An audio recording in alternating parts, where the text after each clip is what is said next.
va passer la parole, si tu en es d'accord, à Sabrina Meksaoui. Donc Sabrina, vous êtes directrice commerciale, Chief Revenue Officer d'Evrysense, pilotée par Younes, on en a parlé tout à l'heure.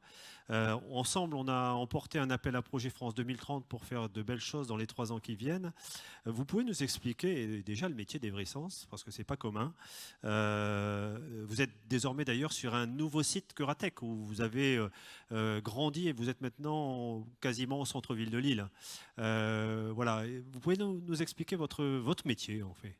Oui, avec plaisir. Ravie d'être là. Quand on a créé Evrysense, on a rencontré Julien, on a rencontré l'écosystème en logistique, on avait une idée, on s'est dit la visibilité c'est important pour l'industrie et peut-être qu'on peut être un porteur technologique pour avoir un impact sur la société. Et au fur et à mesure de notre construction, on s'est rendu compte qu'il y avait un segment transport qui n'était pas digitalisé et qui pourtant était le plus durable, qui était le fret ferroviaire. Et donc notre ambition, elle est quand même assez forte, c'est de rendre le fret ferroviaire attractif et performant. Et c'est sur ce thème qu'on a travaillé ensemble pour France 2030. Rendre le train magique, hein, c'est ce qu'on disait. Rendre le train magique. C'est une grosse ambition.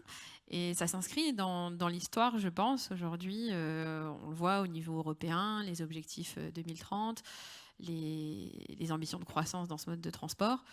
Nous, on essaie d'agir en tant que l'éditeur logiciel pour se dire, voilà, est-ce qu'on peut être une brique dans cette réflexion plus globale de slow logistique, comme disait Yann, de pouvoir détendre et d'accepter qu'on puisse faire du rail, de changer des comportements. Ça veut dire aussi des ajustements dans sa supply chain, mais ça veut dire aussi s'équiper d'un point de vue informatique pour avoir le même niveau de qualité, de transparence, d'information, de pilotage qu'on pourrait avoir dans la route ou dans le maritime. Et à ce propos, la logistique éco-responsable, vous le démontrez, c'est aussi dans le ferroviaire. Quels sont les problèmes dans le monde de l'industrie sur lesquels en fait vous œuvrez, sur lesquels vous pointez? Traçabilité, qu'est-ce que vous pourriez dire? Pour un industriel, c'est quoi la problématique ferroviaire? En général, ça démarre par la fiabilité. C'est le fait de fiabiliser ce mode de transport. On travaille avec des industriels, avec des directeurs supply chain. Parfois, le rail, ça va représenter 5-10% de ses flux, mais il va vous dire, c'est ça qui me réveille la nuit. Je ne suis pas capable de pouvoir planifier correctement ou de savoir quand ça va arriver ou combien ça me coûte ou même de challenger les entreprises pour avoir une meilleure performance. Il y a eu une petite révolution technologique il y a 5-6 ans avec l'IoT et des capteurs GPS qui ont été mis partout sur les wagons.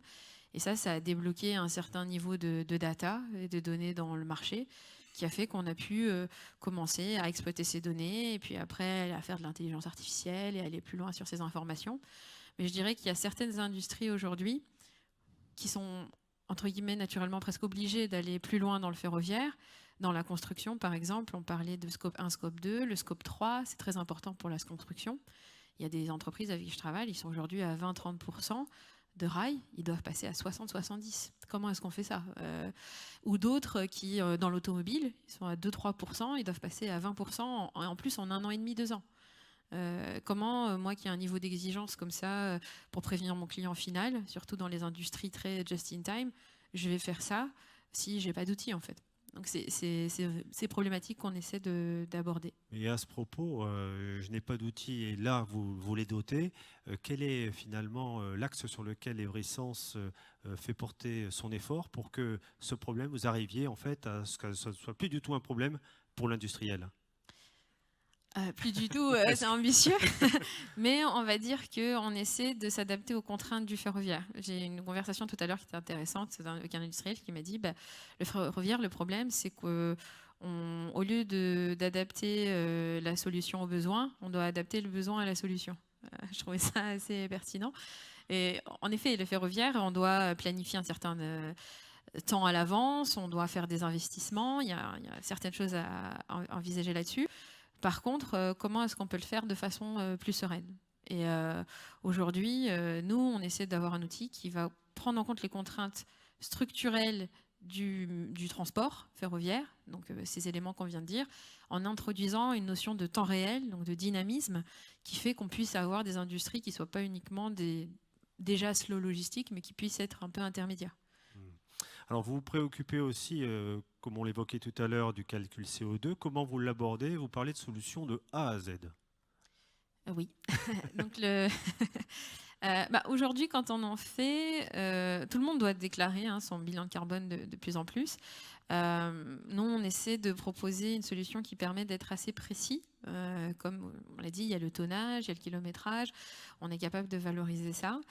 Et j'aime beaucoup ce que disait Julien tout à l'heure. Tout ce qui se mesure s'améliore. Et donc, l'état d'esprit, au démarrage, dans le cas d'usage carbone, on pourrait dire que c'est juste du reporting pour le rapport annuel.